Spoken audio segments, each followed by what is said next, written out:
et dafa am loo xam ne daf ma marqué c'est juste une question personnelle xam nga ci Serigne Saliou moom dafa doon ñëpp dañuy nekk gis nga man ak yow suñu mbaseñ yu rafet yi gis nga suñu mbaseñ yi ni mais sëñ bi moom dafay sol rek ay yére yoo xam ni dafa woyof te pourtant il a les moyens il avait les moyens moom sëñ Saliou de porter lépp en beauté en truc ba mu rafet mais bugg ci woon ci dara ci yére yooyu noonu nga xam ni moom moo doon rafetal àdduna bu jëlee rek lu weex li rek yu weex yooyu noonu rek sol ko noonu moom il est regardé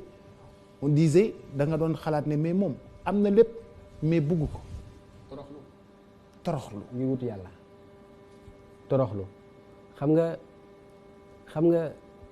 c'est que nag Boubacar Sëñ Saliou nag boo ko tuddee nag da nga may jaxase parce que nag c'est wax dëgg yàlla moom c'est ma vie nag waaye kooku moom kookoy Baye Fall nag waaw kookoy Baye Fall nag moo terminé émission bi Sëñ Saliou Mbacké kookoy Baye Fall mooy joxe lépp ngir nit ñi jariñu mooy bàyyi sa bopp ngir nit ñi jariñu mooy xeebu ngir yëkkati nit ñi mooy toroxlu ngir nit ñi am mooy fàkku mooy jël li nga am lépp ngir ñeneen mën a am mooy nekk fa yàlla fu kenn yeggul te di wane ne yaa ngi fii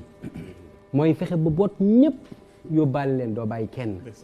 mooy dimbale ñëpp mooy yërmande mooy yaatu mooy tawféex kookoy Sëñ Saliou Mbacké kooku nag léppam valeur la yonent bi sallallahu alayhi wa sallam bi nga xamee ne dem na ba mu mel ni amut lum lekk yàlla ne ko lu ma bind yaa tax malaaka yi di wax ak moom bu lay soob ñuy transformer le sable en nourriture doj yi di wax ak moom transformer ñu mu leen bàyyi leen rek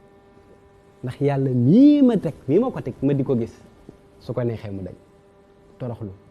xam nga loolu lan la benn maqaama la ci lu ñuy wax ndogal yàlla xam nga ndogal yàlla dafa am ñaari niveau de maqaama bu jiitu bi mooy nangu ndogal yàlla maqaama bu dëgg bi nag mooy bànneexoo ndogalal yàlla gaa yi baax yi ñooñu foofu lañ toll de moo tax l'islam gi nag buñ ko yemale ci ces choses artificielles là de ngaa ji moo ëpp kurus ak moo gën a mën a dem jàkka non ça c'est le b.a.-ba c'est de